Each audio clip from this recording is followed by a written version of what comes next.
So Isaiah Fritz, one of the most impressive people that I have met, honestly, in a while, just because of the amount that you've gotten done in your early years, right? Since, I don't know, man. I mean, it's crazy. How old are you now? What year were you born in? So I was born in 1999, so I'm Oh, 23. Jesus. And so I was born in October of 99. So Okay. So that yeah, makes you what? 23.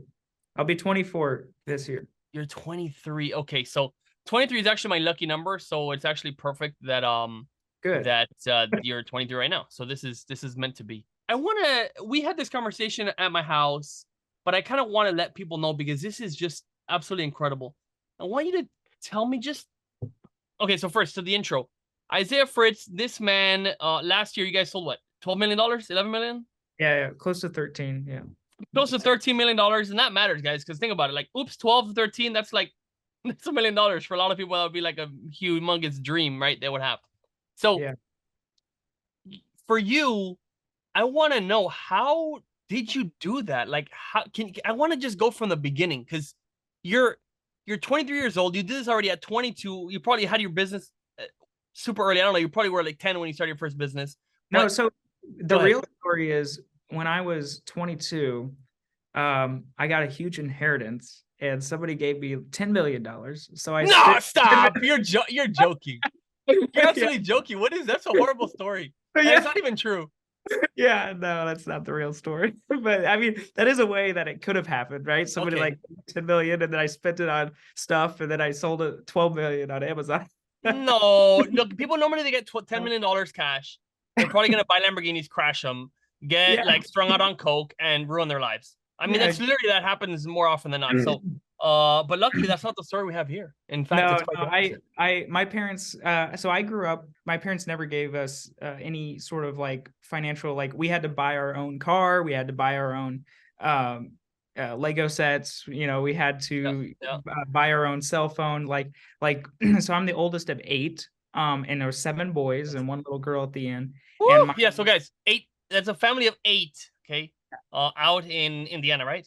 yeah, so I was born in Indiana and raised in a cornfield. So, cornfield. My dad bought an acre in the cornfield and built a house, and then so I grew up around corn. So yeah, so we were just Wait, in the is middle. it GMO corn or is it organic? As GMO. That was Okay, GMO. okay, okay, Bad fine. stuff. It's all good. That's 99% of corn, so it's all good. Yeah, so I had Roundup go by the house all the time. So Are you yeah, serious though? yeah, I'm serious. I'm serious. Yeah. Like sprayed or like through like a plane or what? Uh, I've seen planes, helicopters, but mainly through like the combine type, spraying I don't know type. what that is. No, I don't know. Like I don't know what is a combine type spraying. So it's like a large tractor that's huge and Oh, has like big giant Batman wings on the oh, side that spray out Roundup.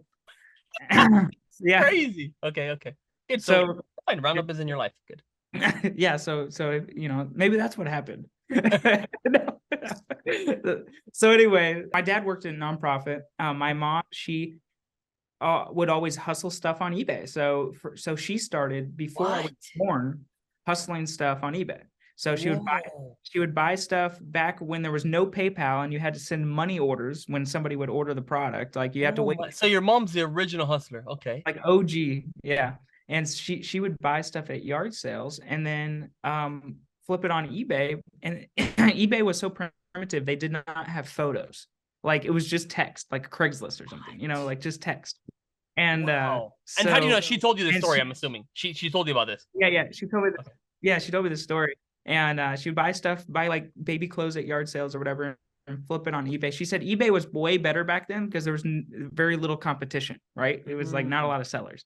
And so she finally remembers the day when PayPal became a thing, which was around 2000, 1999 there. And she was like, "This is so amazing. I can get paid immediately. I don't have to wait for the money order to come in my mailbox." Wow. And so I kind of grew up around the hustle and just like a side gig, right? My mom homeschooled us and stuff. And so she's like, "You guys want to learn math? Go buy something for $1 and sell it on for $2 and run all your fees and do all the math on the fees and stuff." She says, "You guys want to learn how to do language arts? I want you to write titles and bullet points and descriptions." So like This is she the best school. This is Yeah, like the yeah. best school. I feel like everybody had this school. If they did, everybody had schooling like you and like your mother did. Like we would have a bunch of productive, amazing entrepreneurs who had amazing businesses. Anyway, yeah, sorry, keep going. Which is true because, like I said, there's 7 boys, so we could see, does this schooling work not just on one use case, but every single one of my brothers are all entrepreneurs. And my mom Wow. always told us, own your own business. She said, Mm-hmm. don't work for someone, be your own Mm-hmm. boss. And so, and it's worked. Like every single one of my brothers are all own their own business. One has an excavating company, one has an interior trim carpentry business, and they all flip cars, and they all flip boats and stuff. I'm not a mechanic, I'm not into that, so I don't flip cars and boats, but my brothers do. But I flip stuff on Amazon. So I when I was 15 years old, I told my mom, I said, hey, we got to sell on Amazon. She's like, oh no, that sounds too complex, let's just stay with eBay. And I said, no, I gotta do Amazon. And so I had no course, I had no uh I didn't even know anyone who sold on Amazon. The only thing is I Really? see, How did you even have the idea? well, because when you're on Amazon, there's a little button that says sell this product on Amazon. Oh, So you see that button under the buy box, it yeah, yeah, says yeah. Amazon. So I was like, I just clicked the button, right? And I clicked the button and I started selling stuff that I had on Amazon. And I remember the first item I had was a Pokemon Ruby GBA game that we got at a storage auction. And And so GBA is Game Boy Advanced, Game Boy what? Game Boy Advance, yeah, Game Boy Okay, okay. Advance, yeah. And so it's a little bitty thing. And on eBay, it was selling for, I'm just making up numbers, Yeah, yeah, I think it was selling for like $10, $15. And yeah. on Amazon used, it was selling for like 25, 30. Wow. I mean, no, that's the case. Why? Because people on eBay, there's so much. Everybody knows how to use eBay, but not that many people know how to list on Amazon, right? Yeah. And so that's where that price difference comes in. And also eBay, I mean, whatever. But yeah, it's fine. Okay. But you know what else was amazing is when I listed this, I remember this like it was yesterday. It was when it was January 2016 or 2015. Yeah, it must Uh-huh. be 2015. Yeah. And so you were 16 at the time. No, you're 15. 15. I was 15. Oh I my remember goodness. this, and I remember I literally put it on, I figured out how to list it, and I listed it. I'm like, okay, I'm going to be cheaper than everybody else. Everybody else is selling it for like $24 or 25 or whatever. I'm going to sell it for 23, right? Yeah. I'm going to be $1 cheaper. And so Yeah. I put it on there. And so I go and I, do something, and I get an email that says you sold your product. And I'm like, it was like 5 minutes later. I was like, what the world? Like, this would never happen on eBay. Like this how quickly so I sold it for more money than I would have on eBay. Plus, it was like so quick. So then I learned, I'm like, I don't need to be $1 cheaper than everyone else. Like I can get a faster price and sell it, right? Or even be a little higher and so I remember like, and then I randomly met this dude randomly.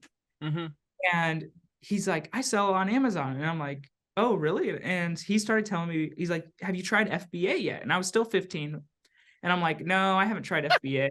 And he's like, you got to do FBA. It's so cool. It's so cool. And he was like a book reseller, and he was like scanning books and shipping them FBA. And he said, And how did you meet this guy? Like at a church, or like at a book club, or like a business conference? I mean, I don't know. 15, you're going to business conferences? I have no idea. No. I was literally, I think I was on a tour of a museum. Okay.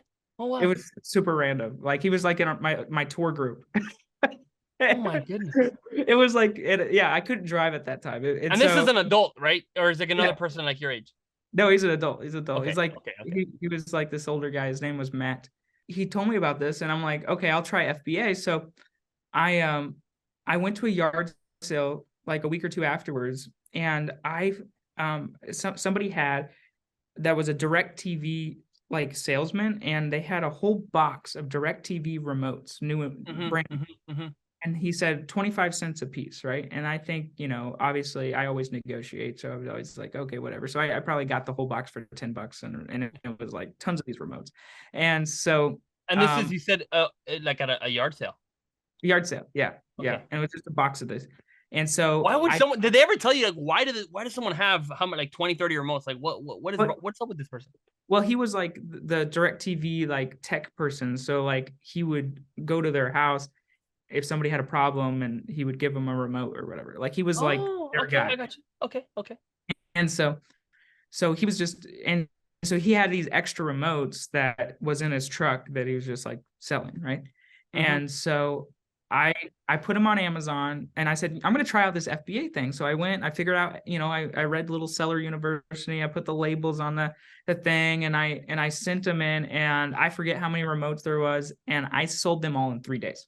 And I was Wow. like, Do you remember how much that get? and Like how I much? Like was like, $15, $10, like eight. yeah, like $15 a pop, but I Okay. bought it for like a quarter or less. And so I sold them all like 3 days, and I'm like, this is insane. And I'm like, and this is back, I didn't even know what sales rank was. Like, I didn't Mm-hmm. know anything. Like, I was just like, somebody else is on Amazon. I'm just gonna, flip this on Amazon. And I remember when I was 15, my grandpa had this little enclosed trailer, and I asked him if I could put my inventory in there. And I remember looking around and thinking, I got $500 in inventory. Wow. And, like, Like you mean and like the so his I his just, his tools and his stuff to solve his stuff? Is that what you're thinking of? Okay. no, because he gave me this enclosed trailer to put my inventory in, Oh, I got you. I got and you. it So was that's like an it's like old. free rent. You're saying like a $500 of like free rent. Yeah. Okay. Okay. No, I got $500 of inventory inside of this thing. So it was Oh, all I my got. stuff I got at yard sales. Okay. Okay. I Okay. had Okay. I some got like totes of stuff. I remember thinking like, there's $500 in here. I'm rich, I'm rich, right? So I mean, you really are. Hey, I mean, there's there's yeah. there's full grown adults that don't have $500 to their name. Actually, a lot. Like actually, like a pretty strong amount of people. So anyway, for a 15-year-old especially, you're super seriously balling. Yeah, I was like, man, this is great. So then I started doing some research online.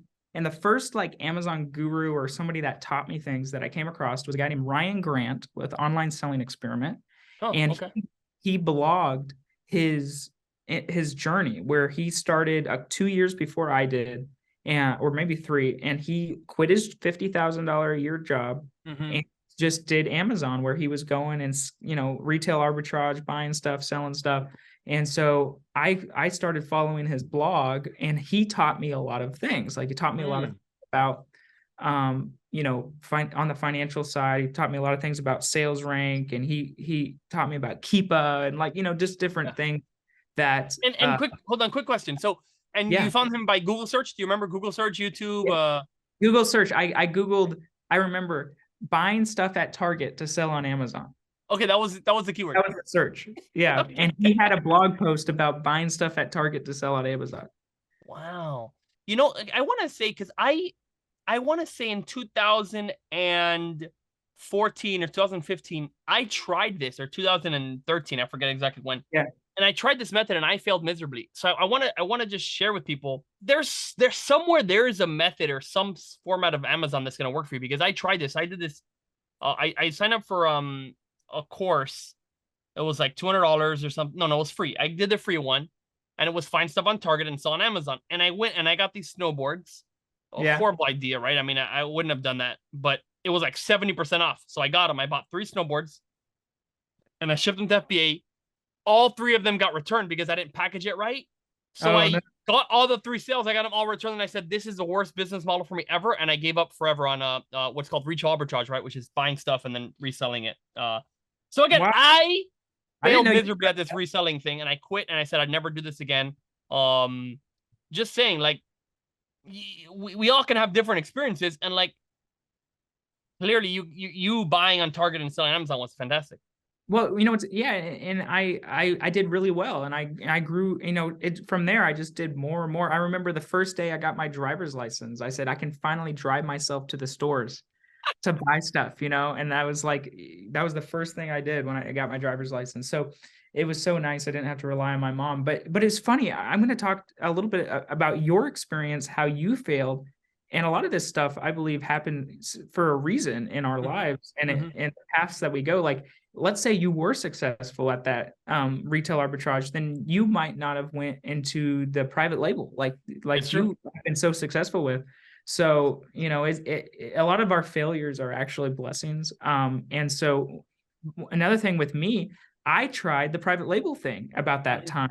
time. And well, I was probably 16, and I had enough money. I just actually did a little Twitter thread on this, about not putting all your eggs in one basket. And so I it was right when Himalayan salt lamps were a thing. I don't know if you Okay, remember that. yeah, of course I remember. I still, I think I even have one, or my daughters have one in their room or something. So Yeah, yeah, yeah. So that was like right when they were taking off like pretty big. And so I was like, man, I'm gonna do private label on these Himalayan salt lamps.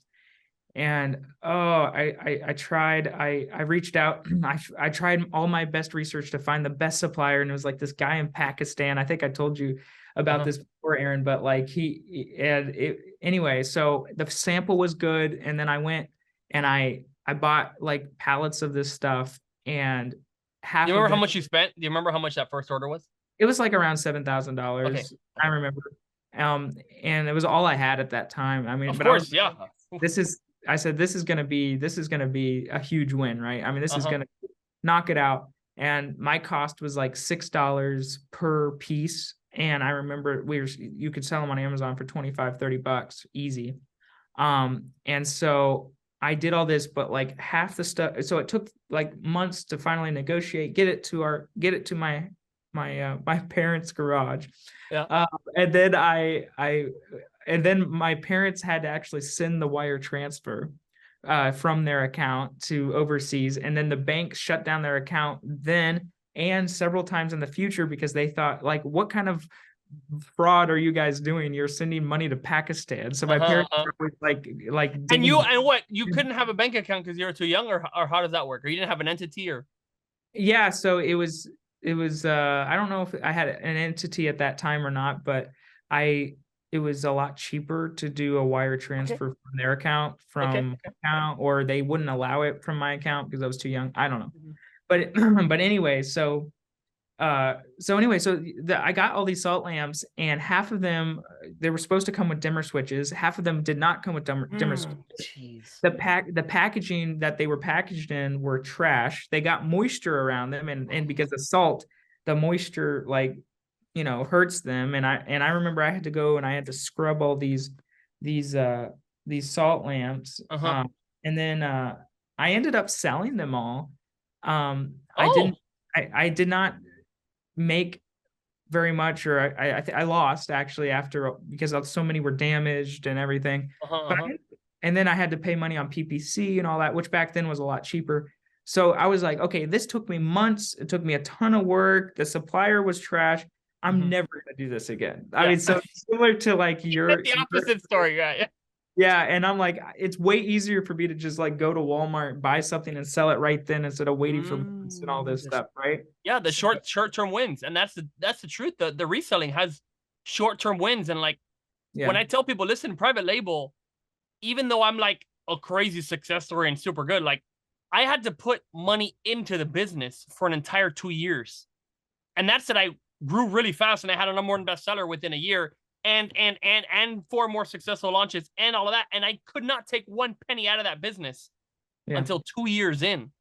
And so it is a very long gain. And that's a huge difference between the reselling and the private label, because private label, you will absolutely not make any money in the first 3 months, 6 months, a year. And even yeah, if you make money in a year, if you start taking or living on that money, you're going to crash your business, because the private label, it kind of like, it like calls for money, and you don't make money till later. Like you get money once you have like a lot of reviews, hundreds, thousands, tens of thousands, like then you'll start making some money. Like when you have 2 reviews, your product is not nothing special, you're not a pro at selling, you're probably going to make very little money or lose. You might be at negative 10%, in sales, and profit margin. And so, yeah, like you're saying, you go to Walmart, you buy something, and again, you'd have to teach me. I don't really know this process very well, but you can flip something on Amazon and make money. You made money that week. It's quick. it's quick, it's nice. So I was able to scale pretty quick. And I was working, you know, full time when I was 16 years old, at a And did non. you finish? Because you're homeschooled. So, did you finish I school? Like graduated. you got a I GD or? graduated early at 15. because I told my mom, I said I want to graduate early, she says, all right, well, you got to take these tests. So I did it. And I took some college credits, tests and stuff. So I've done a little bit of that. But yeah, I wanted to work. That's what I wanted to do. Mm-hmm. So I Mm-hmm. started working. I worked full time for 2 years, from 16, 17, a little bit when I was 18.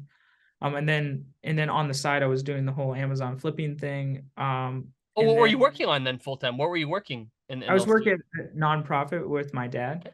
Okay. Okay. And I was making $8.50 an hour.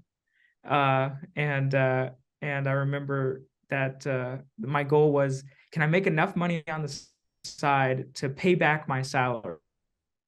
Mm-hmm. I felt bad, even taking a salary. And so anyway, so it was good. Oh God, you're such a good Yeah. guy. I mean, listen, this is Yes. this is spectacular. It's kind of like, I don't know, at least for me, right? Being a parent now, I have 3 kids. And you met them.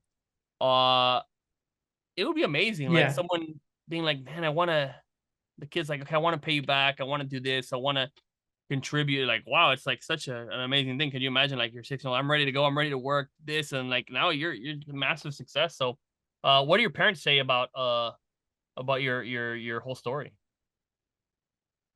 Yeah. I mean, they said it was the best investment they made. That one romantic night, that one investment they had.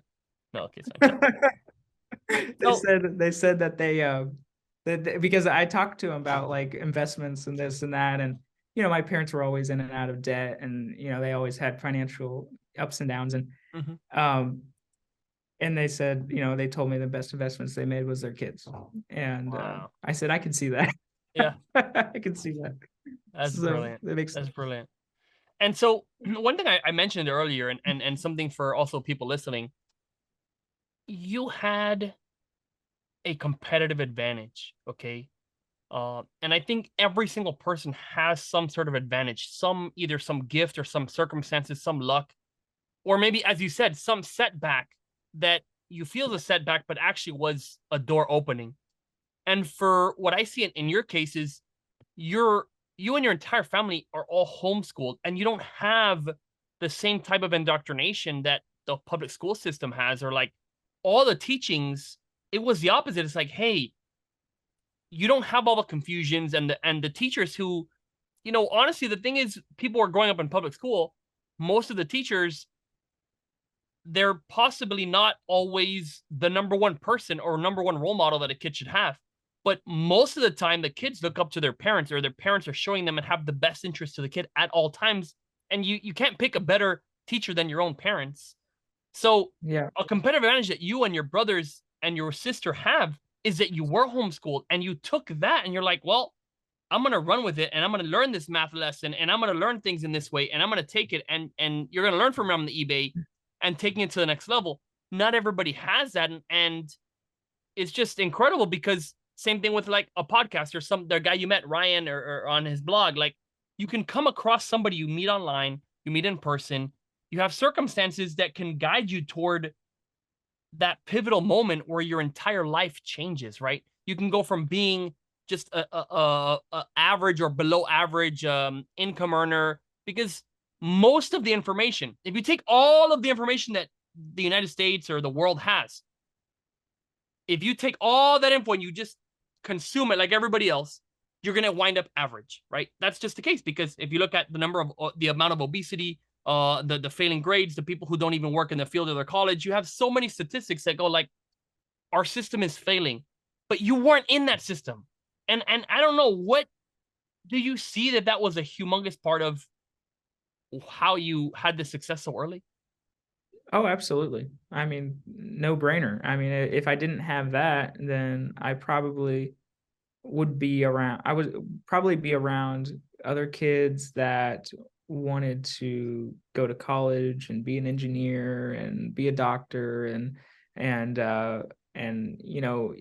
all your teachers and everything are all telling you, you got to go to college, you got to go be a Mm-hmm. doctor, Yep. whatever. And that's success. Where, I was taught that success is being able to work for yourself, being able to live life on your own terms, and Mm-hmm. and to help others. And I think that is Mm-hmm. primarily what my parents are servants and Mm-hmm.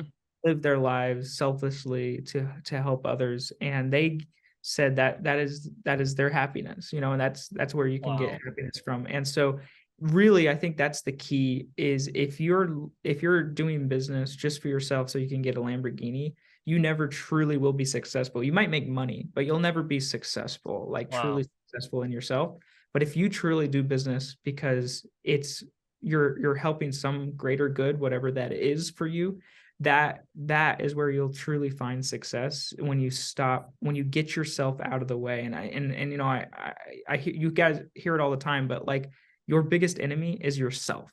Your Mm-hmm. biggest thing that you need to overcome in your life is yourself. But as soon as you're able to do that and get it out of the way and say, I don't matter, Isaiah Mm-hmm. doesn't matter, it's Mm-hmm. everyone else around me that's Mm-hmm. mattered, and how can I help them, you will be successful, and like money will naturally come. And then, because it's just like, people want to be helped, and if you truly think about, what can I do best for my customers, what can I do Mm-hmm. best for my employees, what can I do best for the causes that I'm focusing on, like that is true success in my opinion. And I got that from my parents.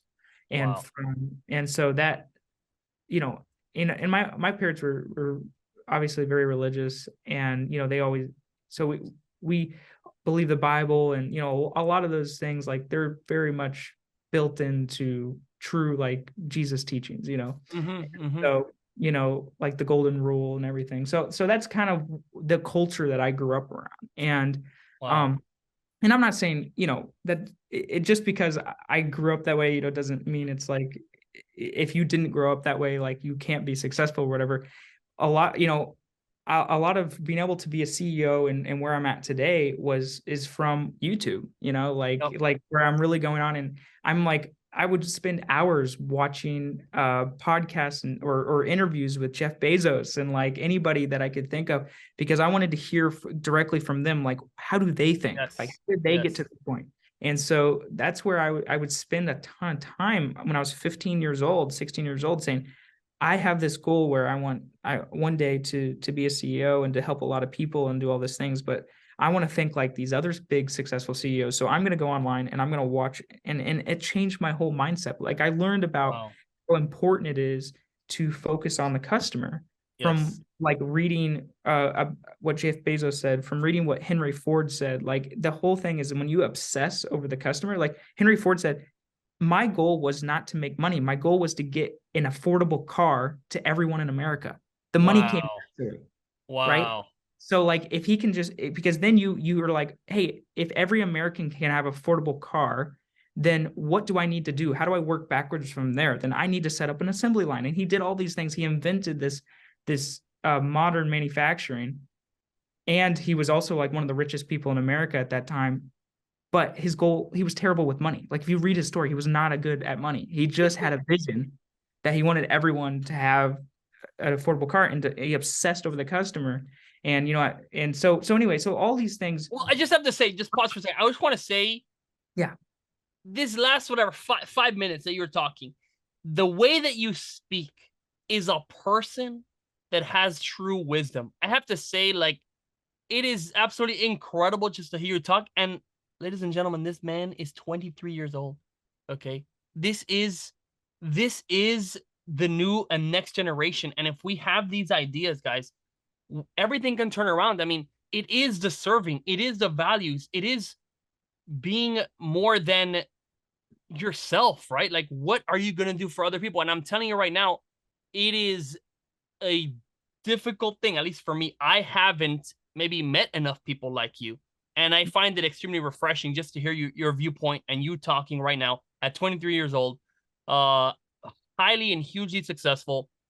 And I want you to just talk about a little bit of what you do to give back, right? You're talking about your serving, your employees, your company, your missions, the charities that you support. Like, how is it that, what do you do to give back to, how do you do it? that's a really good question. So I will start here that, contrary to popular belief, I don't enjoy having 32 employees and running this big company, in a sense of, like, a lot of times I think, like, you don't, just because I'm at this point and I'm doing, tens of millions of dollars in revenue, but all those things come with more headaches. Like the Mm-hmm. bigger you get, the more headaches, and this. Mm-hmm. And so not everyone is cut out to do that. So success to you might just be able to be financially independent and to help and to work from home with your family. And that's like, that's awesome. That is a great way to live life. So anyway, but your question was how I give back. So my goal, like I said, when I was working at the nonprofit, I was like, hey, this is something I believe in, I'm passionate about, and if I could pay back my salary, what if I could pay back everyone's salary to be able to Mm. help this nonprofit be able to get to its goals? And so And what is a nonprofit? You want to just talk yeah, about it briefly? yeah, sure. So it's a Christian nonprofit. It's called Voice of God Recordings, and you can look it up. And our goal is to help people be able to get God's word wherever they are in the entire world, and to have, God gave me so much peace. And Mm-hmm. I when I was young, I gave my life to God, and from that I got peace inside. And Wow. I know so many people that don't have peace inside. They're always looking for something. They're trying to grab something. And I want other people to have that same peace, that I'm not afraid to die. I'm not Mm-hmm. afraid. I'm not afraid that Wow. whatever happens around me, I have no fear because I have peace, right? And we live in such an anxious time. Like you've talked about this with me about how drugs are higher than they ever been, and people are trying to take these antidepressants and all this because they don't have peace, Yes. right?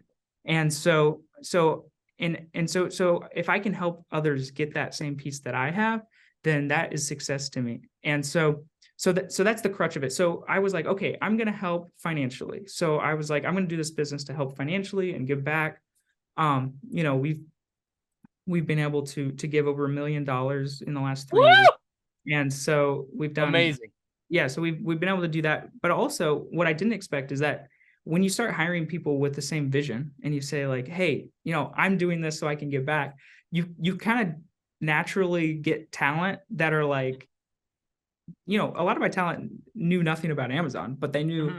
that they wanted to be a part of something bigger. So like that is kind of been really neat to you kind of naturally attract this cool talent, and then you have this really cool atmosphere that you guys all work together, and we're able to help grow the employees and be able to say like, hey, you're able to grow yourself professionally, but also growing yourself spiritually. And Mm-hmm. so like, there's so many things that we'd be able to help with the employees, and be able, so you're not going to work and it's hard in the sense that you have a lot of an oppressive boss, an oppressive atmosphere. And there's so many works that it's just all about the numbers and all Yes. about like, if shareholder value and blah blah blah, and it's whatever. And it's just it's that daily grind. It's like, that's why like Reddit anti-work is a thing, because everybody's like anti-corporate world, right? Mm-hmm. So if we're able to provide like a good atmosphere for people to work in, like that is to me very rewarding. The other thing, because I'm giving back to my employees in that way, and also, we try to financially take care of our employees, obviously. Yeah, And of course. so, and then the other thing is that we get to inspire and help other businesses, like what I'm doing right now. We That's get right. to That's to right. be to talk to all you guys that are listening to this podcast and say like, hey, maybe you can see Aaron's story or Isaiah's story and say like, hey, that maybe I can I can build that confidence, because a lot of it's just having that confidence. A lot of that that's a lot of things in life. If you have the right mental attitude and you have the Yes. confidence and you have that persistence to be able to get through it, because it requires persistence, guys. It requires Oh persistence. yes. Oh Um, yes. because you're gonna fail. I fail every day. But Yes. I gotta keep getting back up and stay true to my vision and say like, hey, I wanna get there. So That's that's amazing. That's amazing. And so I want to like financially and numbers, and right, if you're open with that. yeah, So last year you did almost 13 million. The year before I think you also did quite a bit. Now, yeah. in terms of profit margins and being able to give $1 million, that is a lot of money. And just knowing the numbers and that kind of model, right, typically runs in profit margins of around 10% that I'm aware of. that is significantly more than tithing, if I've done the math correctly of when you started in this. Like, Yeah. so so how do you decide like how much to give? And by the way, I think it's absolutely spectacular. You're finding like-minded people that want to join you in a mission, because business is more than just making that money. What are you making the money for? What are you actually doing for your customers that they will pay you? And so I love the vision, and the mission, and what you talked about the team. And I'm just curious, how do you decide what to give, like percentage wise, or you just go inspired, you're at an event, like how do you decide to do that? That's a good question. And here's the real answer, and I've never said this publicly. I want to give as much as I can without going broke. Yeah. So that's put me in trouble a little bit, probably. And so yeah, so I always that's how I decide. I'm like, how much can I give without going broke? So, Wow. which my controller probably, he's kind of helped me out a little bit recently. It's kind of said, hey, we need to calm down a little bit on that. So because you got to maintain a healthy business, and in the environment we're in with interest rates and everything, you got to keep more cash and stuff. So yeah, so that's kind of how I've decided it over the years. And yeah, I mean, it's hard. I mean, like, and our business has ups and downs, just like anyone's. We might have did 13 million last year, but our profit margins were a lot lower because we weren't able to give a lot last year. Because we hired a lot of new talent. We invested into a larger building. We invested in inventory. We did a lot of things where we and also e-commerce was just a little softer last year.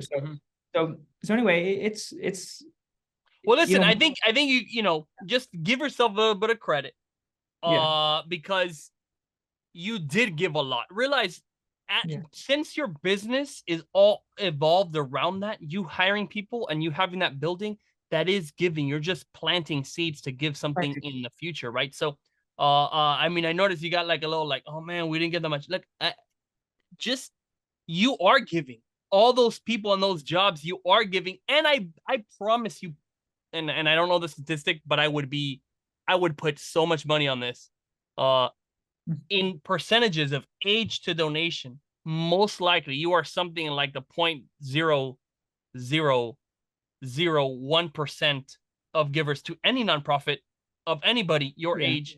Like there's probably like maybe like ultra wealthy people, I don't know, 100 or 200 people on the planet that have done what you've done at your age. So don't worry. Like, listen, you cannot ever be like, man, we didn't do enough or whatever, because you are going, you are pushing, and that business is growing, and you're helping those people. And I'm telling you right now, you are, no one could ever tell you anything. I mean, like literally, you've already done more than many people have done in their entire lifetimes. So that's just, I mean, that's my 2 cents on it. I appreciate that, Aaron. I don't even feel like we're on a podcast. I feel like you're giving me like this life advice, and it's true because my goal, I have these personal goals. Like I always want to beat last year, right? Like I always want to be able to get done last year and all that stuff. So and that's what keeps me going, because I mean I could get complacent and I could get like, hey, what is if I give $100,000 a year or $1 million a year, like why does it, it's still a lot of money. Like what's the big deal? But like I mean I always have to set these goals for myself, I guess, so I could just absolutely kind of gets me up. Hey, gets me going. Look, I'm with you now, and I'll share this. I don't know if I've shared it like publicly. I've talked to some people, but my own personal goal, I want to be responsible for 100 million in donations every single year. Okay, 100 million. That's insane. Donations every single year. That's insane. Yeah, and so whether that's going to be right through an impact, and like probably the first time will be is like if I get enough people also on the same page, or at least to commit to at least tithing, and you have a group, and let's say it's 100 people and everybody's giving $1 million, well, that's 100 million, right? However, let's say not enough people join me. Hey, well, I'll go to 100 million myself, right? And I did the math that I was thinking, like, if it's $2 billion in sales, right? 20% profit margin, that's 400 million, 25% tithing, that'll be 100 million. I mean, it's not that crazy. So the company will still grow. That's a lot of money to grow a company, 300 million. And then 100 million goes out. That's my like long-term, like crazy goal.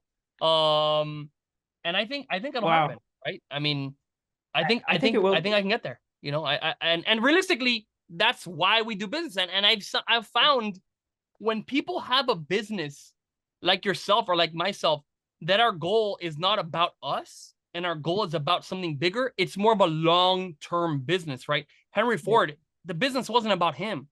When the business is about yourself, I feel like these businesses go, boom, let's say someone makes an Amazon brand, they sell it, they're done, and now their life is kind of like stagnated. I've seen people that sell their businesses and kind of get stuck in life, right? And they're just like, oh my God, I just made $5 million cash. Like, what am I gonna do? But it's because they don't have this big, audacious, crazy goal to make a huge difference, right? And it's kind of like being a kid. Like when you're a little kid, like yourself, you still have these Yeah. humongous dreams, right? And like you haven't been crushed. And if you could somehow get the experience of like how to actually do it and don't abandon your dreams, that's kind of, I think, the Yeah. ideal life cycle as you get older. And like, don't abandon your dreams, just figure out what it's actually going to take. And I don't know, that's what I've seen with businesses, right? When it's all about you, hey, you could get a good business, but generally it does not last, right? And so I see your business, lasting, many decades, and hopefully and possibly, a lot longer than this physical body form that you have is on this I planet. I would really really appreciate that my business would go and build without me, and it is already started to. And so we have a really good team in place, but to be able to build a culture that has that vision and it continues to go, I think is awesome. And I just want to pause here to just have the audience admire Aaron, your goals there of being able to give 100 million a year, like that is awesome. And you are the first person that I've ever met that has a goal that amazing. And yeah, I just want to say, like, I'm super impressed.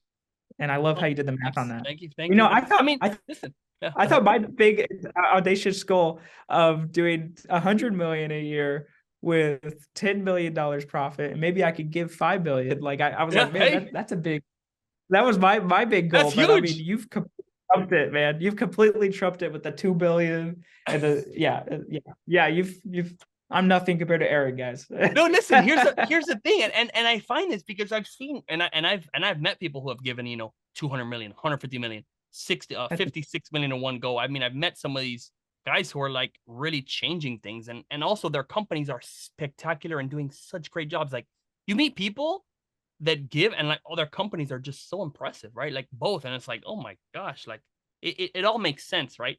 And I've met them, and I've talked to them, and I say the similar thing. Let's say like you're saying to me to them, and they're like, yeah, but listen, I'm like 65 or I'm 60 or I'm 50, whatever, and you're this a kid. Like by the time you're here, you'll like smoke me or whatever, right? And so Yeah. it's, I think, this generational thing where it's a game, right? And the truth is, at some point, I gotta do something. So by the time you're my age, like I'm still a little bit ahead because I don't know. You see what I'm saying? We're playing. I like to play this age game where there's like these things where I know, like by the time I'm 40, okay, I gotta be here. By the time I fit, like long-term goals, because I don't know, why not? Like Why I not? will compare myself. People are like, oh, don't compare yourself to this. I'm like, I do want to compare myself, right? Like this guy gave this guy made $10 million and he gave $10,000 away. Like, okay, cool, fine. This guy did this, and now he's whatever. Like, I'm happy to do comparison game because you're just looking, you're just like talking, and like, look, at your age, I was I was figuring my life out. To be honest, right? 23. What was happening at 23? That's 2013. I was literally just getting started. I don't think I'd had an actual real job yet, like that paid me. I had been doing some volunteering. I didn't go to college, and uh, when I got like a $20 an hour job, I was like ecstatic. I was like, oh my gosh, like someone actually wants me to work for them. This is like crazy, right? That was in California, and anyway, that was 23, right? Yeah. Anyway, so the point is, like, you're way ahead of me, like so way ahead of me. It's crazy, right? And if you could look, like, where could you be in 10 years, right? And I don't know. I like to play that game, right? But whatever. Hey, when I'm 33, are you 33, I guess? I'll be 33 this year, June. Okay, so yeah, so when I'm 33, I'm sure I'll think differently. I think on my goals is what I'm speaking of. Oh yeah, 100%. I think, my goals when I was 18 years old were like, it was unimaginable for me to be where I'm at today when I was Exactly. 18. Like, I was like, oh my goodness, like, I cannot believe when I look back and, it's crazy. I have to say. So I'm super Hey, blessed, I think it'll happen blessed to again, be on this right? I think podcast. it'll happen again. And that's why you just go Yeah. big, right? I don't know, like one of the books I've read like so many times is 10x rule, right? Grant Cardone, like 10x rule, and like that's where you got to just go big, because at some point you got to pull, like, is it worth it? Like, what kind of impact? Like, I'm sure you've seen when you give. I was at this event in Czech, and like we helped. I went on stage, and I did I tell you about this? I don't know. Maybe I did, but Yes, yes. yeah, I seen it okay. on LinkedIn So too. It was great. yeah, so I was at Czech Republic, and there was like this fundraiser, and the guy was not fundraising like that well. Like, I mean, on those like $8,000 committed, like out of a stage of 6,000 people. Now again, we're in Czech Republic, right? It's not United States. But I went up there, and I'm like, okay, all right, everybody, I'm gonna match any donation. And I said specifically, and if you look at the recording, what I don't think the recording is up of the actual fundraising part, but I said I'll match up to your ticket, because I did the math, and I'm like, the tickets were, I don't know, $30 or something, and if it's 6,000 people, 30, whatever that was like 180 grand. It's like a cap, and there's no way everybody's gonna do it. So I'm like, okay, fine. Like, well, I'll go up to your ticket. But I think the translator, he didn't like translate it like up to your ticket, and he just said I'll match everybody. And so people are going up there like $5,000, $10,000 or whatever. And then they're like, wait, did you just say the ticket? And I was like, I looked at the board. I'm like, I don't know, it's like 150 grand. I was like, no, dude, that's fine. We'll do anything, but anything you get in the next minute, right? So before, and the impact was so big, and it's not that much money. Like, it is a lot of money, but realistically, in my life, that's not going to change anything, right? Like, for me. But the kids and the amount of excitement and change and people having a life and a chance to even have a life that you can do with just 150,000. Imagine that, like, to a whole new level. And that's what, I don't know, that's what gets me excited. Is like, it is a humongous impact, even at 150,000, you know? Yeah. And I say even, it's funny, like, people get insulted, like, even. I'm like, but listen, 150,000 in this world, when they could print money, someone signs a bill and it's $500 billion to go, overseas for who knows what. Like, 150,000 is actually a little bit of money.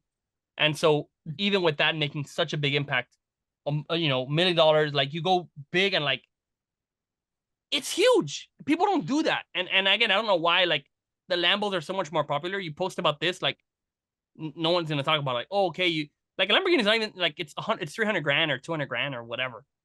You put that thing, people are like, oh my god, and they go crazy. But you go like, okay, I gave $150,000, and they're like, what? I don't know why it is, dude, but whatever. Point is, it makes a huge impact, and so I know you'll be there. You're gonna get there. I'm excited to as we go, and like 10 years from now, what it's gonna be like. Yeah, no, I really appreciate our friendship, Aaron, and I'm so glad I met you. Uh, I didn't really know how many people out there have the same mindset as I do, and it's really nice to meet somebody that has a very similar mindset, and so I just really appreciate it, and I just want to be around more people that want to give. That's right. And No, what, let's do it. Let's do it. And I feel like I at some point will have to do some sort of mastermind or some sort of something. yeah, And I don't have anything set up yet, but like, yeah, I'm gonna put a quick little pitch here. Just guys, if you want to follow me, and like, if I'm gonna do masterminds or whatnot, go to my website, aaroncordovas.com/subscribe. And any mastermind that comes out, it's gonna happen. I'm working on my book right now. I'm gonna be speaking in different places. And Isaiah, if someone wants to follow you and be in touch with you, what's the best place they can find you and follow you and watch your transformation that you will continue to have? yeah. So if you go to isaiahfritz.com, Oh yeah. you'll be able to see we have a newsletter with my company, online selling partner. And so I'm working on some things. I have this little thing called Ecom Trend Finder, which is really neat, and it's to be able to using Amazon search data to be able to identify trends in real time, by seeing what people are typing in and how often and everything. So that's really neat.